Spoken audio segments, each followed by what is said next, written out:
ओम साई राम अध्याय 40। मस्जिदा माई ही अपना ऋण मांगती है। एक बार गोवा से दो व्यक्ति श्री साईं बाबा के दर्शन करने के लिए शिरडी आए। उन्होंने आकर उन्हें नमस्कार किया।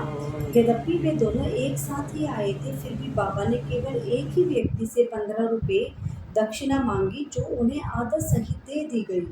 दूसरा व्यक्ति भी उन्हें 35 रुपये दक्षिणा देने लगा, तो उन्होंने उसकी दक्षिणा लेना अस्वीकार कर दिया। यह देखकर लोगों को बहुत आश्चर्य हुआ। उस समय श्यामा भी वहां उपस्थित थे। उन्होंने कहा कि हे देवा, यह क्या है? ये दोनों एक साथ ही यहाँ आए हैं। इनमें से एक की दक्षिणा तो आप स्वीकार कर रहे हैं, और जो दूसरा जो अपनी इच्छा से भेंट दे रहा है, आप उसे अस्वीकार कर रहे हैं। ये भेद क्यों? तब बाबा ने उत्तर दिया कि श्यामा, तुम नादान हो। मैं किसी से भी कभी कुछ नहीं लेता। यहाँ तो मस्जिदा माई अपना ही ऋण मांगती है, इसलिए देने वाला अपना ऋण चुकता कर मुक्त हो जाता है। क्या मेरे मेरे कोई घर संपत्ति या बाल बच्चे हैं जिनके लिए मुझे चिंता हो? मुझे तो किसी वस्तु की आवश्यकता नहीं। मैं तो सदा स्वतंत्र हूँ। ऋण, शत्रुता और हत्या, इन सभी का प्रायश्चित अवश्य करना पड़ता है, और इनसे किसी प्रकार का भी कोई छुटकारा संभव नहीं है। पहले ये महाशय निर्धन थे। इन्होंने ईश्वर से प्रतिज्ञा की थी, यदि मुझे नौकरी मिल गई तो मैं 1 माह का वेतन तुम्हें अर्पण करूँगा। इन्हें 15 रुपये माहवार की एक नौकरी मिल गई। फिर धीरे धीरे इनका मासिक वेतन 700 रुपये हो गया, परंतु समृद्धि पाकर वे अपना वचन भूल गए और इसे पूरा ना कर सके। अब अपने शुभ कर्मों के प्रभाव से इन्हें यहाँ तक पहुँचने का सौभाग्य प्राप्त हुआ है। अतः मैं इनसे केवल 15 रुपये ही दक्षिणा मांगी है, जो इनके पहले महीने का वेतन था। साईं ने सुनाई कहानी। अब मैं तुझे एक कहानी बताता हूँ। समुद्र के किनारे घूमता हुआ मैं एक बड़ी सी हवेली के निकट पहुँचा और उसके दालान में विश्राम करने लगा। इस हवेली के ब्राह्मण स्वामी ने मेरा सम्मान कर मुझे सुस्वाद भोजन कराया। भोजन उपरांत उसने मुझे अलमारी के समीप एक स्वच्छ स्थान शयन करने के लिए बतला दिया और मैं वहीं सो गया। जब मैं गहरी नींद में था, तो उस व्यक्ति ने पत्थर खिसकाकर दीवार में सेंध मारी और उसके द्वारा भीतर घुसकर उसने मेरा खीसा उतर लिया। नींद से उठने पर मैंने देखा कि मेरे 30,000 रुपये चुरा लिए गए हैं। मैं बड़ी विपत्ति में पड़ गया और रोता हुआ बैठ गया।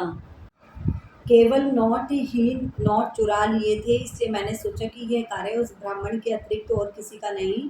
मुझे खाना पीना कुछ भी अच्छा न लगा और मैं 15 दिन तक दालान में ही बैठे बैठे चोरी का दुख मनाता रहा। 15 दिन बाद रास्ते में जाने वाले एक फकीर ने मुझे दुख से बिलखते देख इसका कारण पूछा। तब मैंने सब हाल उसे कह सुनाया। उसने मुझसे कहा कि यदि तुम मेरे आदेशानुसार आचरण करोगे तो तुम्हारा चुराया हुआ धन वापस मिल जाएगा। मैं एक फ़कीर का पता तुम्हें बताए देता हूँ। तुम उसकी शरण में जाओ और उसकी कृपा से तुम्हें तुम्हारा धन पुण्य मिल जाएगा। परंतु जब तुम्हें अपना धन वापस नहीं मिलता, उस समय तक तुम अपना प्रिय भोजन त्याग दो। मैंने उस फ़कीर की आज्ञा मान ली और फिर मेरा चोरी किया हुआ धन मिल गया। तब मैं समुद्र तट पर आया और यहाँ एक जहाज़ खड़ा था, तो यात्रियों से ठस भरा हुआ था। भाग्यवश वहाँ एक उदार प्रकृति वाले चपरासी की सहायता से मुझे एक स्थान मिल गया। इस प्रकार मैं दूसरे किनारे पर पहुँचा और वहाँ से मैं रेलगाड़ी में बैठकर मस्जिदा माई आ गया। कहानी खत्म होने पर बाबा ने श्यामा से उन अतिथियों को अपने साथ ले जाने और भोजन पानी कराने को श्यामा से कहा। तब श्यामा उन्हें अपने घर ले गए और उन्हें भोजन कराया।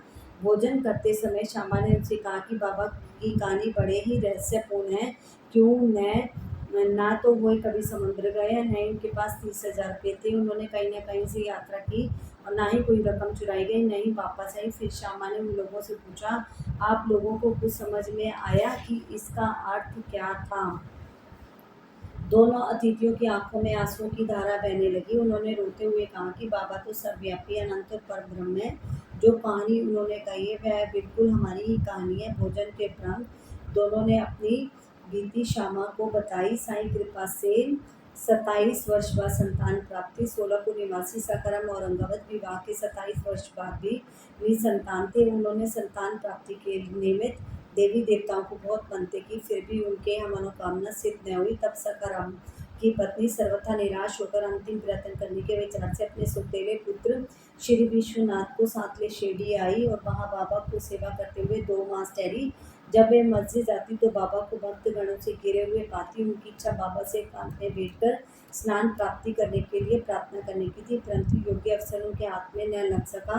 अंत में उन्होंने श्यामा से कहा कि जो श्यामा बोला कि बाबा का तो खुला दरबार है, फिर भी तुम्हारी ऐसी इच्छा है तो मैं अवश्य प्रयत्न करूंगा, परंतु यश देना तो ईश्वर के ही हाथ में है। भोजन के समय तुम आंगन में नारियल और अगरबत्ती लेकर बैठना, तब मैं संकेत करूं तो खड़ी हो जाना। एक दिन भोजन के बाद जब श्यामा बाबा के गीले हाथ तौलिए से पोंछ रहे थे, तभी बाबा ने उनके गाल पर चुकोटी काट ली और श्यामा क्रोधित होकर कहने लगे, हे देवा, क्या ये आपके रुचि था? आप इस प्रकार मेरे गाल पर चुकोटी काटें? मुझे ऐसे शरारती देव की बिल्कुल आवश्यकता नहीं जो इस प्रकार का आचरण करे।